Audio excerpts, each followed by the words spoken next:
Omicron is a COVID booster. Should we all get it? Hi, everybody. I'm Dr. David. Welcome to another episode of Your Health, Your Choice. I wanted to take a moment to thank all of our viewers. We have now surpassed 650 subscribers on this YouTube channel, and this represents the 100th video that we are posting to the YouTube channel. So thanks to everybody. Please keep sharing along with everybody and asking people to subscribe so we can get this information out to as many people as possible.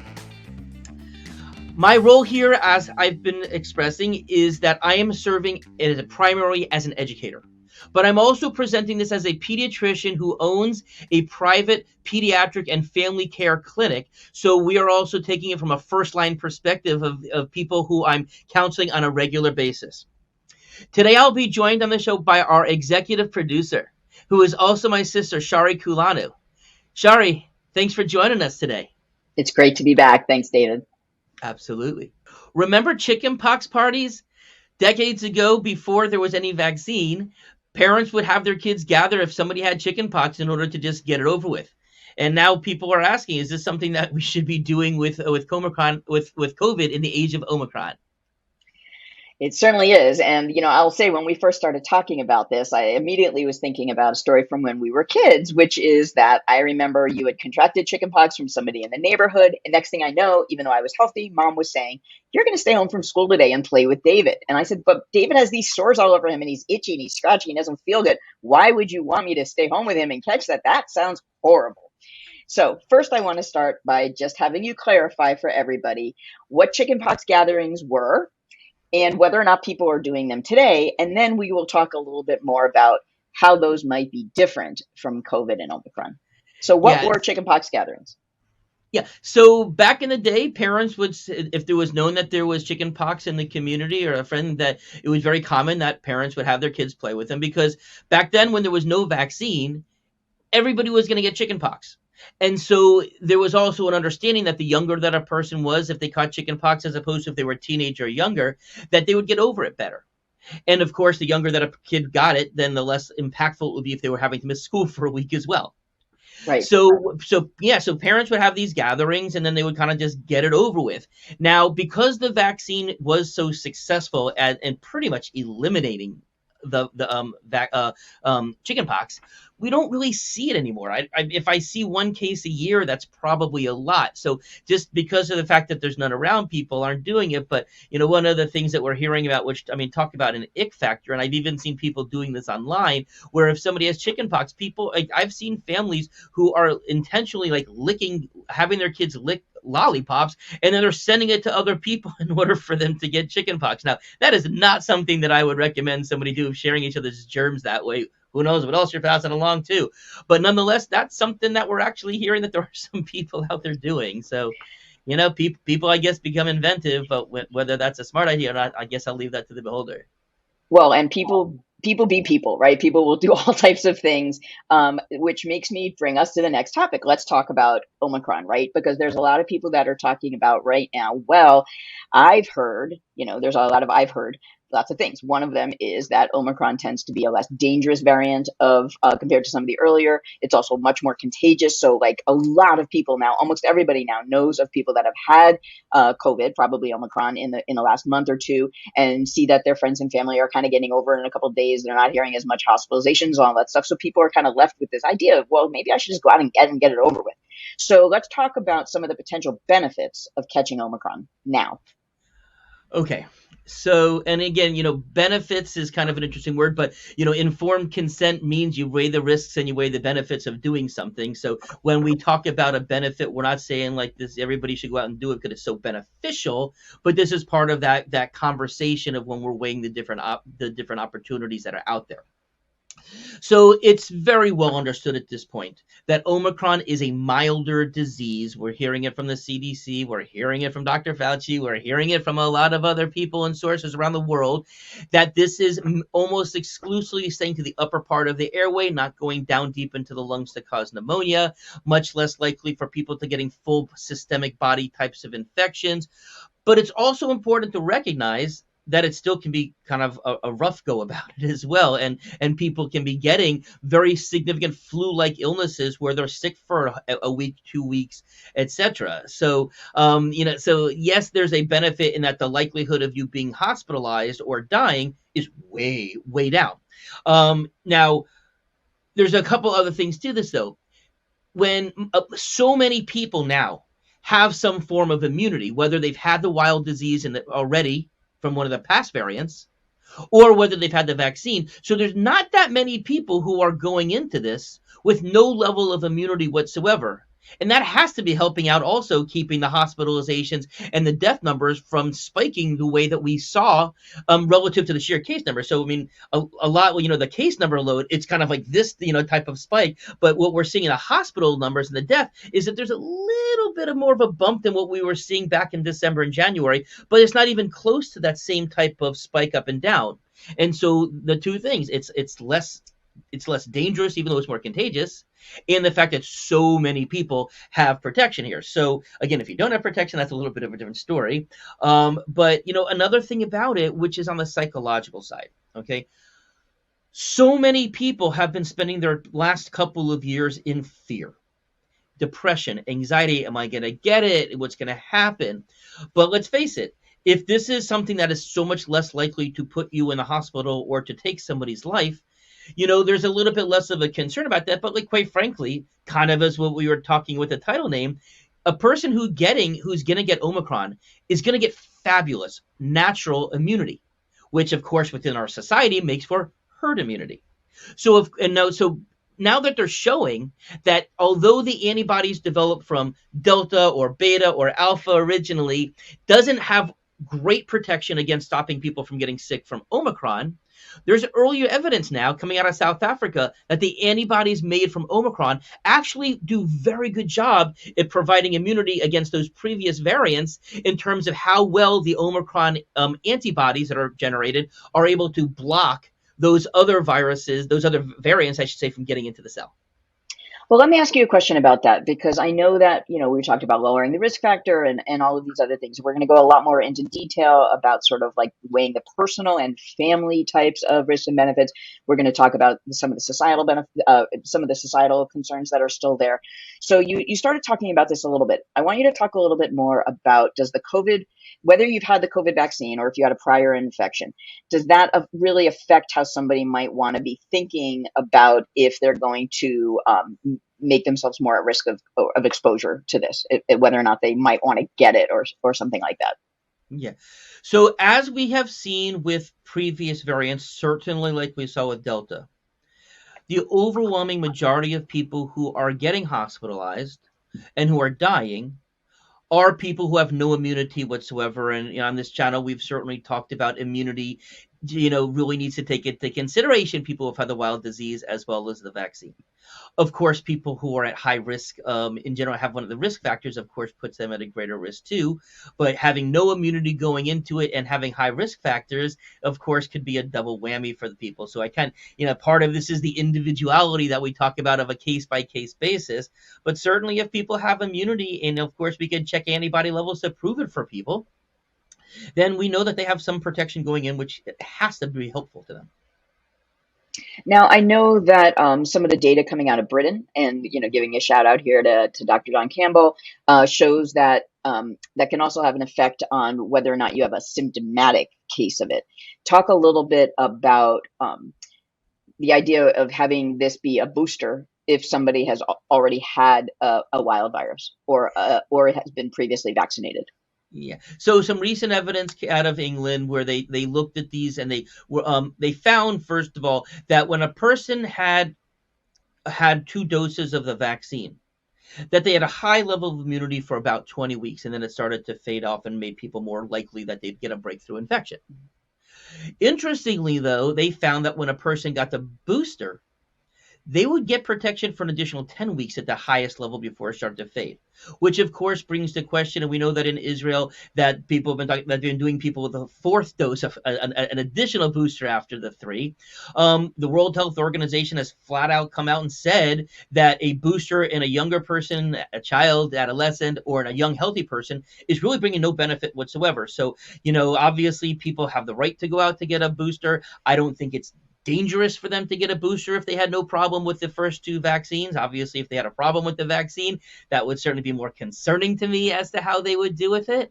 But nonetheless, that's really much part of it. But because of the fact, when a person gets Omicron, we know that they're going to get such a strong level of immunity from that. And it's not just going to be the spike protein.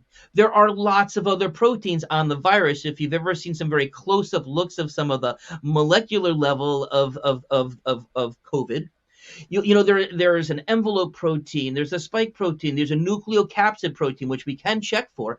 But the more antibodies against different parts of the virus that we generate, then the more overall protection we're going to get, because then we're not just hitting the spike protein. And so that's got to be bringing a broader sense. And that's why I look at people who get Omicron, not that I'm saying, hey, this should be the next booster that everybody should get. But the reality is it absolutely is a booster for them.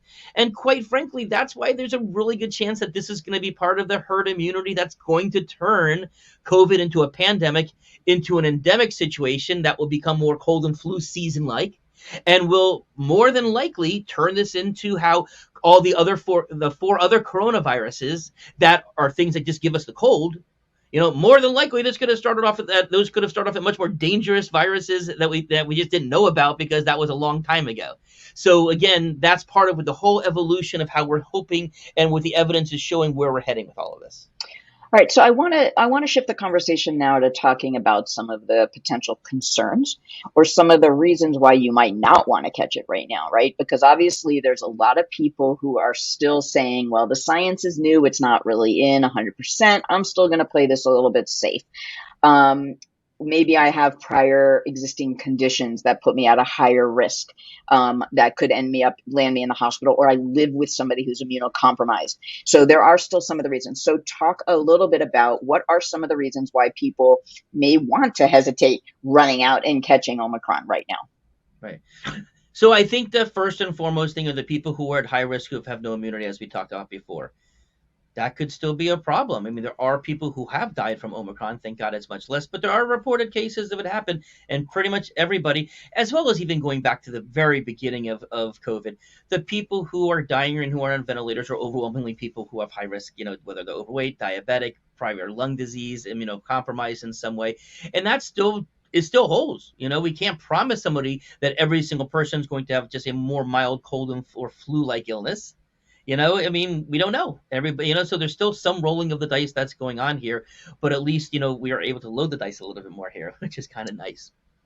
One of the big issues is, as because you've experienced it, is long hauler. People who are, may have a mild infection, or mild to moderate, not hospitalized, and going on to having long-term sicknesses, brain fog, fatigue. I know people who have Omicron, who also have, been double vaccinated, who 2 weeks in, week and a half in, are still completely so fatigued that they can barely, get out. People that they just feel terrible. And of course, we don't know how long these are going to last for. We certainly think it's going to go away, but there are, I'm sure, some people who are going to have more long hauler symptoms from this. But, Shari, I know that you, as somebody who caught COVID back in November of 2020. Why don't you share with us a little bit about your long hauler symptoms? Sure. Well, I kind of feel like I'm an original gangster here, like an OG when it comes to COVID, as more time starts to pass and more variants come out. Right. So I was even like pre-Delta. That's how old school I am. So, I will say that personally, so I am less than a year and a half, but it's still about 20 months now since I had it. I'm sorry, about 15 months since I had it. I last week had the worst round of long haul COVID symptoms I've had since I started. And now what that looks like for me is first of all, I still don't have my sense of smell back completely. I lost my sense of smell. I don't know if that's happening as much with Omicron, but I did lose my sense of smell, and it has come back a lot. but it's not completely fully back. I'll still walk into a room and people will be talking about how amazing the stir fry smells and the onions and the garlics, and I'm like, it is. I didn't know that, right? That's a little bit less of a concern for me. What's more of a concern for me is that I get something that's called phantosmia, which is basically like a phantom smell. What it is, and what I find fascinating about this, I'm part of a Facebook group that when I joined it had about 6,000 people, and now I think it's about 40,000 people, to put that into perspective. What's so fascinating to me is that most of the people report the same smell, which is just mind boggling to me. And what that smell is it kind of smells like a smoldering fire inside of a sauna, inside of a cave. I don't know how to explain it any other way. I have never smelled this smell before, but it does not smell good. This is not like pizza or cookies. If that was the case, I might not be complaining as much. It is the type of thing that it gives me headaches. It feels like I'm in a smoky room. I will sometimes even have a post-nasal drip, or my throat will start to hurt. But last week, I felt like I had a migraine because of it. And so this was one of the things I pushed back on you a little bit about when we started talking about people getting Omicron, because as somebody who is dealing with this, it's no joke, right? If somebody wasn't able to, unless somebody can say to me with Omicron, you're not going to have long haul symptoms, then I'm like, I don't want it then. Thank you very much, because this is really no joke. So, that is one of the things I want to put out. We just don't know how long haul is going to compare with other variants. I want to go back to something else though, which is again, looking at some of the reasons why somebody might want to avoid getting it right now. Two of the other things you mentioned to me had to do with treatments that are available right now and compared to what may be available 6 months or a year from now. And also vaccines that they're looking at, sort of Omicron or variant specific vaccines, the global pandemic, that kind of stuff. So talk a little bit more before we move on about the treatments and vaccines that are still under development or available. So the issue is that if somebody has Omicron and they're getting sick, there are limited options that are out there. Okay. Obviously, some of them are considered not nearly as mainstream. That, of course, we've heard that some people are doing, and I've seen people be successful from that perspective. But for instance, the antiviral that was approved this past month, the Paxlovid. Right now, it's on very limited supply. It is felt over the course, by the time we get into March, it's going to be much more widely available, so that people will have another option available to you. I know the Merck has one as well, but I just, obviously, if somebody has nothing else and they want to take something that's 30% effective, I guess that's obviously their choice. But certainly Paxlovid at 89% effective seems a lot more attractive to me, and so certainly that would be a potential reason why someone might say, hey, I'm okay with getting Omicron as long as I have Paxlovid available, or as long as I have another medicine available, or Luvox available, etc. So that is part of it. Okay, number two, the monoclonal antibodies, as many people heard, the two main monoclonal antibodies, including Regeneron, were completely pulled because of the fact that they just haven't been providing the benefit that it was back during Delta and previous. There is one monoclonal antibody brand that's barely available, but also the companies who make the monoclonal antibodies are currently working on one that will cover for Omicron. So, not available now, but over the course of the next weeks and months, a person will have that available to them as well.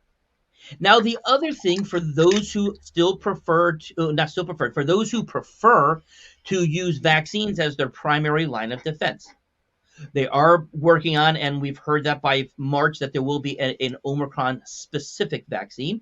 And of course, we would expect that to work against Omicron.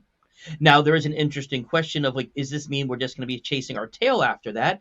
And of course, it's similar to influenza vaccine that has once a year, and they pick the strains out, or in this case, the variants. I guess that's an option for some people that may be there if that's what they choose to do. But also they are working on more broad vaccines that approach lots of those other viral particles that we were talking about before, and especially viral particles that may be more common to all of the different variants and not just to a particular strain. So again, if a vaccine can come out that deals with the nucleocapsid or the envelope protein, then that's obviously going to have much more protection against what other types of variants come down the pike, because obviously an Omicron vaccine will protect against Omicron. But what happened, I'm not sure what the next letter in the Greek alphabet is after that, but I know there is one, and who knows how that will be. So, it's interesting because so far, by and large, our conversation has been limited to weighing the risks and benefits from an individual or family level. And I know both of us, have a strong value in also social responsibility, social equity, right? People who have fabulous health insurance have a very different access. Right, people who have privilege and have money have very different access to healthcare than people who don't at all. Um, I know that some fear that as Omicron spreads more widely, that there is a risk of further mutations, right? Not just even subvariants that come from Omicron, but further, even potentially more dangerous variant mutations. So, is that a possibility that we may see this as a result of Omicron spreading so widely?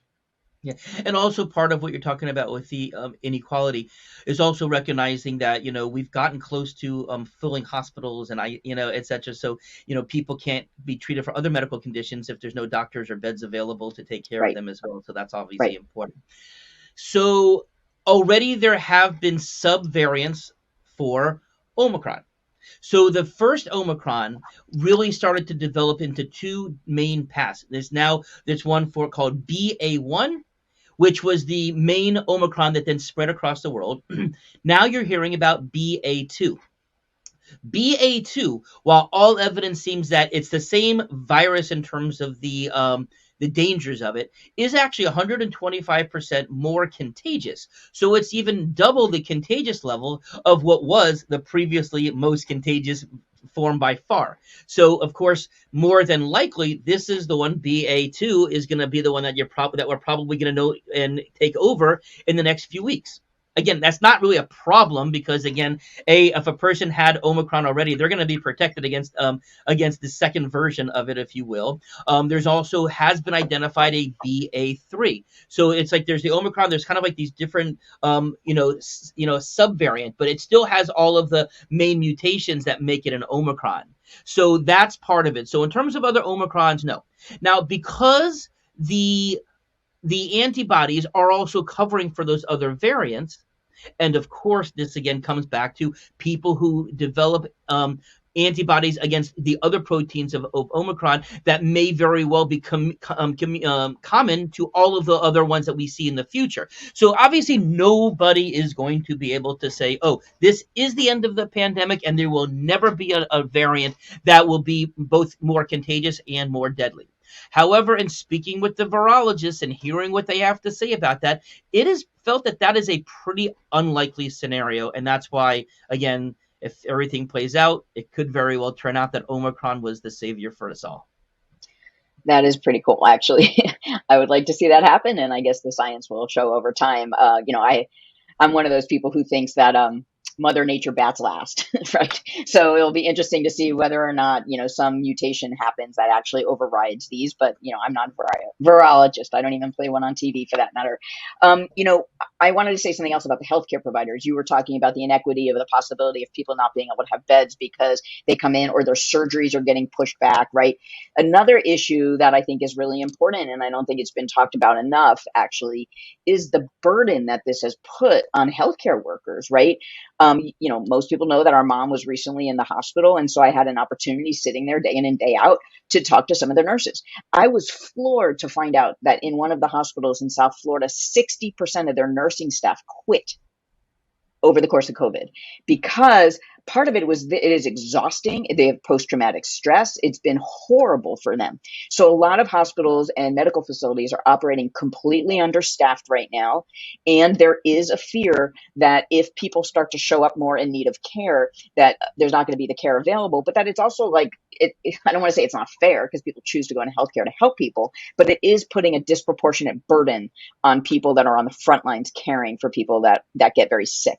So I just Yeah, wanted to kind of put that out. but also, I mean, let's face it, especially in emergency rooms, nurses and doctors are being verbally and sometimes even physically attacked because people want more, people want therapies that are not available in the hospital, etc. So, I mean, imagine you're trying to take care of somebody, and of course, part of our Hippocratic oath is to take care of all people, and you're getting berated for while you're trying to take care of them. I mean, imagine the Yeah, psychological toll that has as well.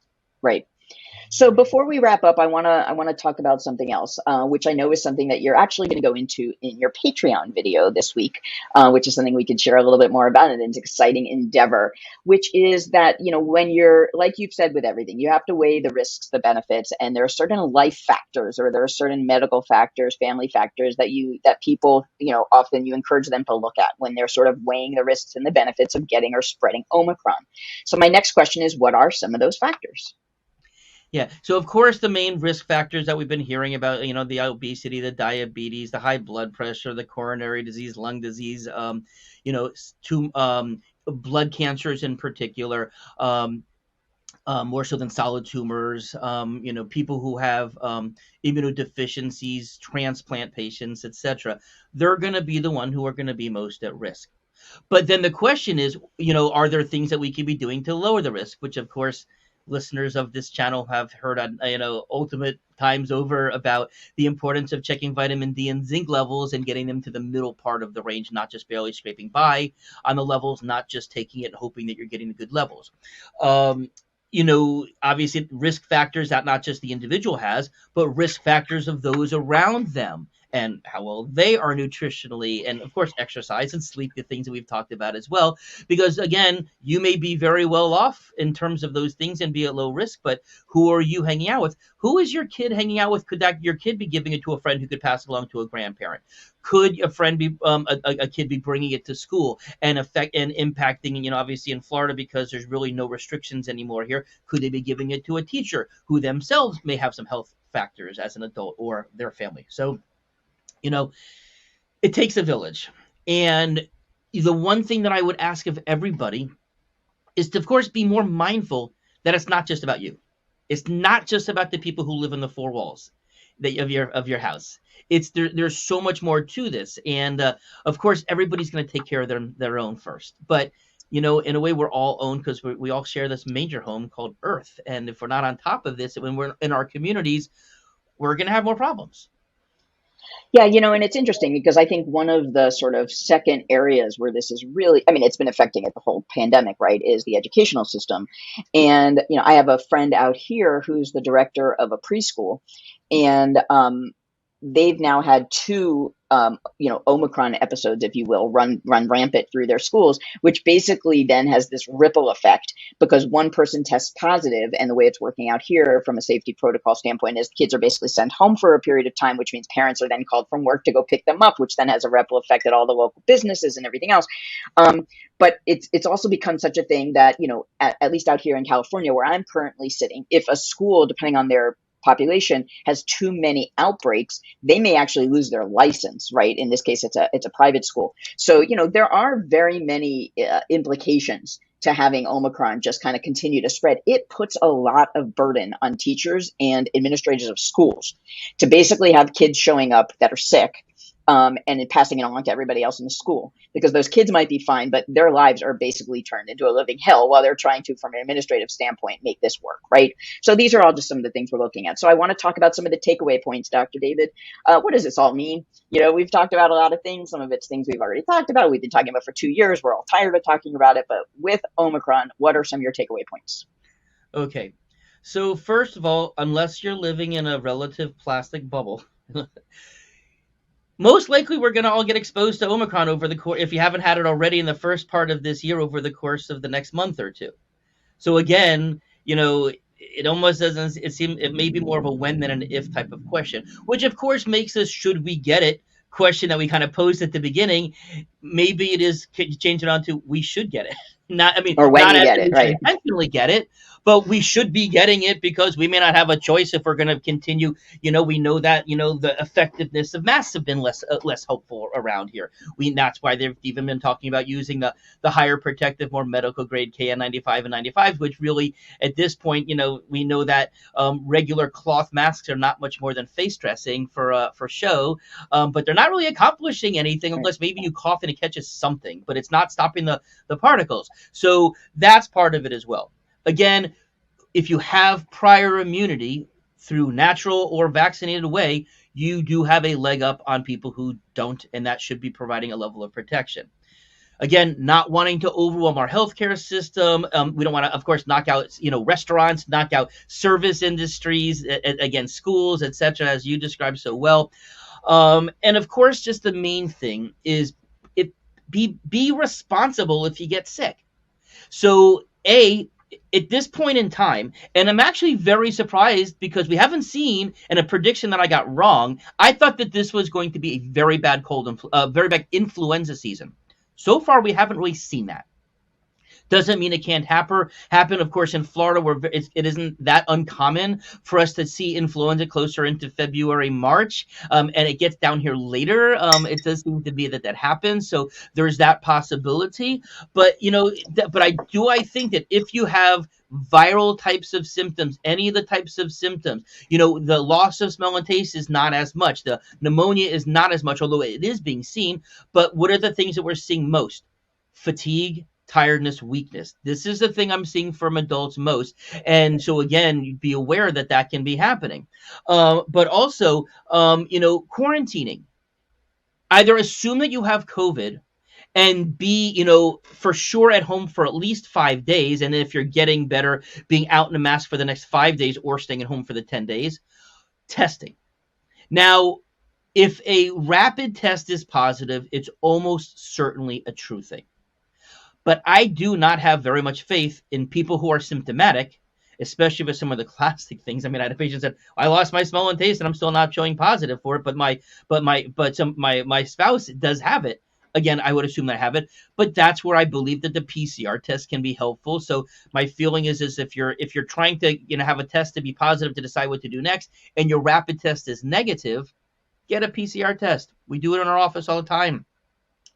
There's still sites where this can be done. So that would be important as well.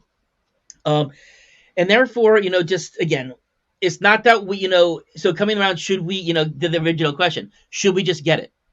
Well, it would be bad if we all get it this weekend. Okay. And if we're all going to probably be exposed to it, then just how do we make ourselves be as healthy as possible? And how do we bend that curve so that way we're not overwhelming our systems? Right.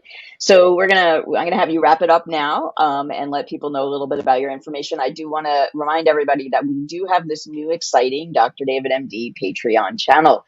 You're going to be hearing more about it on this show for sure. And one of the things that Dr. David is going to be talking about specifically is he's going to get a lot more personal on those Patreon channels. It's going to be an opportunity for you, if you choose to be a Patreon, to get more information. So in this week, Dr. David's going to be talking specifically about what him and his family plan on doing with the current state of affairs going forward, and how they plan on doing certain things like protecting our mom, who, as he has mentioned, recently had a diagnosis. So there's some immunocompromising going on there. So David, take us home. Yeah. And, for people who aren't familiar with Patreon, you could think of yourselves as being a patron. Like people are patron of the arts, a patron of what we're doing here to just help support what we're doing here as we're trying to get more information out there to people. So, this is actually something that would have different levels of subscription, etc., that people have access to, a lot of our medical documents and holistic primary care protocols, etc. But we also feel it'll be kind of nice to share some of the deeper things that I may be doing personally, because I know a lot of people kind of ask the question of like, what would you be doing, or what would you do in my situation? So we're kind of use the platform to be a little bit more personal there. And I just wanted to jump in there and say something, because it's really important. You and I have talked about it a lot. One of the exciting things about the opportunity that Patreon presents to us, which is a little bit different than YouTube, is the opportunity to provide really elevated content, right? Like, we have some very deep conversations here, super important conversations here, but there's a limit to which you could go into the details about certain things that are usually really just reserved for conversations you have with your patients. And we recognize that not everybody can be your patient, whether it's because of financial or geographical reasons or any other reasons under the sun. And so your Patreon page has really presented you with an opportunity to be able to bring some of that very highly elevated content to a much broader percentage of people around the globe, really, which is really exciting. At a much more affordable cost. Very much so. Yeah, for sure. So check out what we're doing over there as well. Of course, if you haven't subscribed to this channel, please do. Please follow us on our other social media, at Paging Dr. David MD. So that's at Paging Dr. David MD is the handle for all of that. And it's been fun sharing with everybody, and I hope that this was helpful. Thanks, Shari. Thanks so much.